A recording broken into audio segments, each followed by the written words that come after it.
Ever found yourself halfway up a mountain, exhausted and frustrated because the sheer weight of your food feels like a burden rather than a boost? Trail food can make or break your hike, but it's all about packing smart to turn it into your secret weapon. Too often hikers struggle with heavy packs and energy crashes because they miss out on these simple yet effective food strategies. Hi there, I'm Mauser and welcome to the channel. In the last 30 years of hiking some of the toughest trails in Australia, often for 2 weeks or more at a time, I've learned that food can either make or break a hike. But with the right planning, it's your secret weapon. Without it, well, it's dead weight. So, in this video, you are going to discover 5 essential food hacks that will transform your hike, keeping your pack light, your energy high, and your meals delicious. With these tried and true tips, your food becomes an advantage, not a burden, ensuring you're always ready for the next walk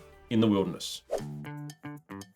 One of the biggest mistakes I have seen a lot of hikers make, especially beginners, is overpacking food. I am guilty of this myself on numerous occasions, like many occasions. You feel like you need to bring an entire pantry of food for just in case. But here is the thing. Packing too much food is an anchor. It doesn't give you extra security, it just drags you down step by step until the hike feels like you're hauling a bag of bricks. I remember the time around 20 years ago when I headed out on a 26-day hiking odyssey and the foods we carried were overweight, impractical, and absolutely decadent. Looking back on it now, we probably could have planned things a lot better, as opposed to throwing in everything that we thought would be nice or that we might need. These days, there is a simple hack that I use. I aim for around no more than 800 grams of food per day, with a small, lightweight backup meal. On a day trip, things like a dehydrated soup pouch or a nut butter packet are ideal. On a longer trip, one single freeze-dried meal or something like that is a good backup meal without weighing you down. But how do you figure out what to take and how to get your optimal weight?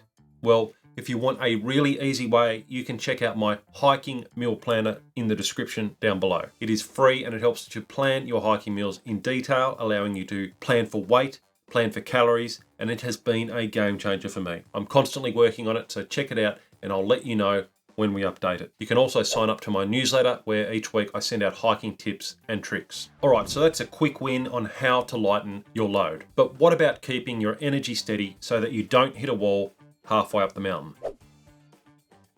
A lot of hikers rely on high calorie, quick snacks like chocolate bars or energy gels. They think it's all about a quick boost, but that boost is like a rocket. It's powerful, fast, and short-lived. Quick energy snacks are literally like rocket fuel. They will shoot you forward only to leave you burning out as fast as you launched. And while these can be great for activities like running, and I have been using them for years in plenty of races, they probably aren't built as well for steady energy on a long, challenging hike. The key here is to combine fast burn foods with long-lasting fuel. That is where trail mix comes in. Now, call it what you like, but trail mix, or as we often call it here in Australia, scroggin, it is a game changer. Trail mix isn't just a random snack, it is a powerhouse of balanced nutrition and each ingredient serves a purpose. Nuts, for example, are rich in healthy fats and protein, which means they're more than just fuel. Those fats help keep your energy levels steady and the protein supports muscle repair. Then you've got seeds. Seeds like pumpkin and sunflower seeds add an extra kick with omega-3s and fiber, both of which are fantastic for keeping hunger at bay and possibly for reducing inflammation. When you're hours away from camp, that does make a difference. And one thing that I really love about trail mix is that it is so easy to personalize. Back in the day, I used to fill mine with sweets and chocolate for quick sugar, but over time I've learnt my lesson and leaned more towards nuts, seeds, and dried fruit for steady, reliable energy. Which brings us to dried fruit. It is the natural sweetness in trail mix. It's a source of quick carbs for those moments you need a small boost. Think of it as the spark in your fuel mix. Dried fruits are loaded with vitamins like vitamin C, and they provide natural sugars, making them an excellent source of quick energy. And sometimes I will combine this with a bit of dark chocolate or something as well. I'll throw in some peanut M&Ms, that sort of thing, just to add a bit of flavour to the mix. But that's the beauty of trail mix, the beauty of Scroggin. It's personalisable. So now that we've sorted energy levels, let's look at how to make meals interesting so you can actually enjoy eating them out there. But first, if you're enjoying the video, then please don't forget to like the video as well as giving us a subscribe down below. It will help the channel and allow us to keep bringing you these weekly videos. One of the biggest morale killers on a long hike is food boredom. Eating the same thing every day on the trail is not just boring, it can be demotivating. Take, for example, that 26-day walk I mentioned earlier. We made the mistake of packing a very limited meal rotation. Every day it was basically the same lunch and just a handful of dinner options. Not only were our meals pretty bland, but the repetition made it feel even worse. Imagine if you were listening to the same 3 songs on repeat for a month. At first, they're alright, you don't mind them, it's not a bad song, but soon you get sick of them. And that's what food fatigue does on the trail. It drains you mentally, making each meal a chore instead of something to look forward to, which is what it should be. It should be something to look forward to at the end of a long day. To beat food fatigue, especially on longer trips, you need 2 things. You need versatile ingredients and you need variety. The key is to find ingredients that can be used in multiple ways so your meals stay interesting without needing tons of extra supplies. Let's have a look at a few ideas. Tortillas beyond the basics.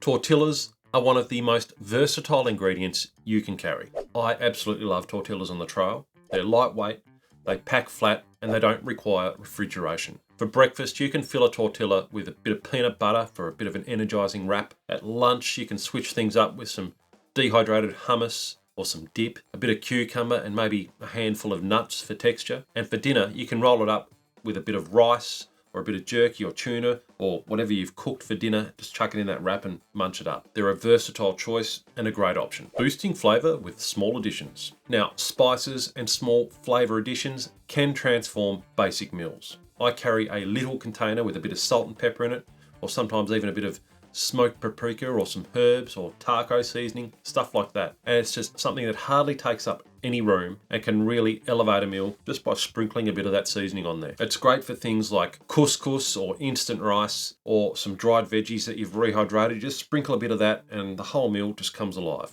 It makes a big difference. Exploring dehydrated vegetables and instant sides. Dehydrated or freeze-dried veggies are game changers for hiking meals, and they're super light and rehydrate very quickly in hot water. You don't even need to boil them. You can leave them sitting in boiling water, or you boil the water, then you pour it in and you seal it up and you let them rehydrate for a while. Beautiful. And you can add these veggies to instant noodles, to soups, or you just mix them in with your couscous or the pasta or the rice that you've made. And it's just an easy way to add both flavor and texture to a meal. And it's also a way of adding some vital sort of nutrients to the meal as well. And for an extra bit of a kick, you can bring along a small bottle of sauce with you as well. A bit of hot sauce or soy sauce or whatever sauce you like. But trust me, a dash of a sauce of some kind can make a big difference.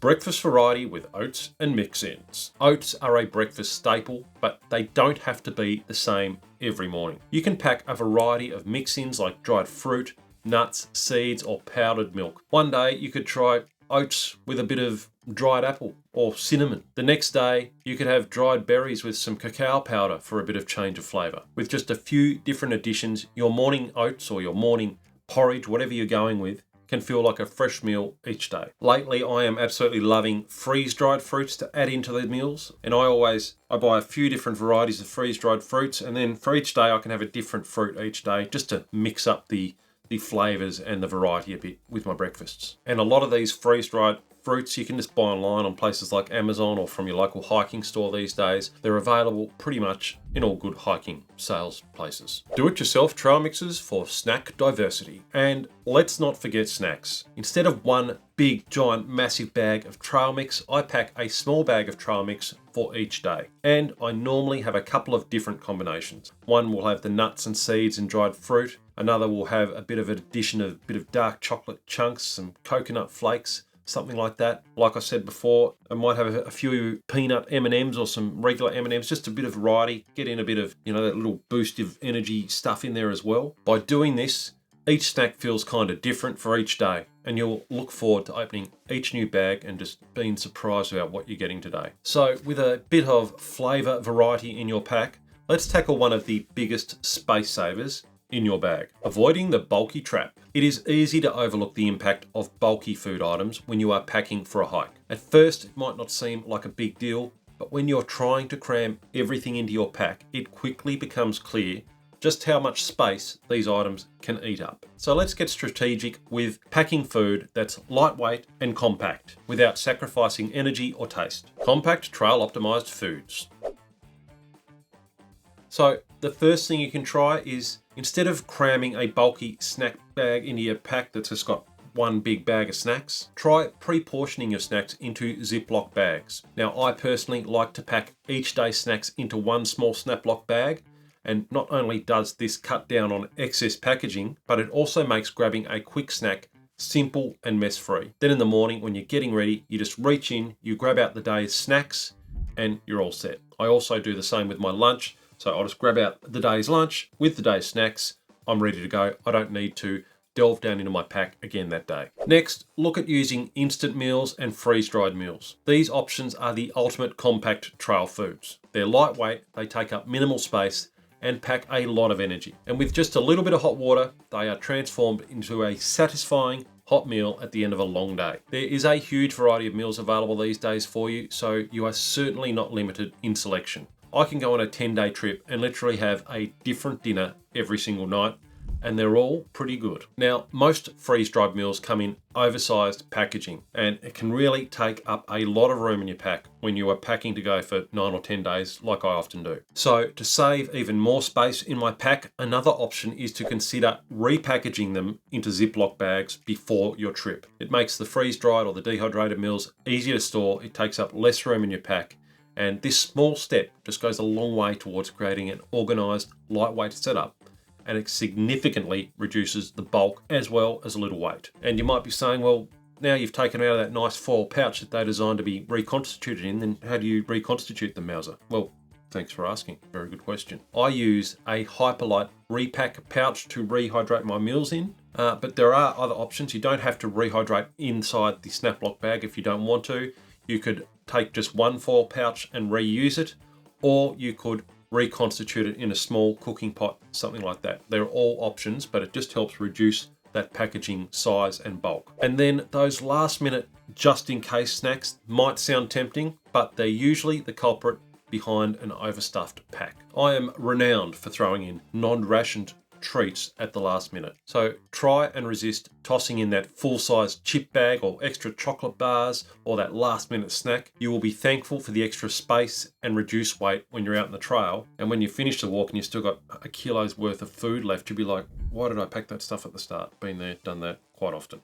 And then another way to reduce just the bulk and the weight of it all is to use the meal planner that I mentioned previously. It is a simple tool to calculate your daily caloric needs and food requirements based on your trip length. And by packing exactly what you need, you will save both weight and space. With these simple steps, your pack will be lighter, better organized, and set with exactly what you need to fuel your adventure. So now that you have optimized for space, let's talk about how to keep all that food safe and fresh for the journey ahead. The hygiene hiccup.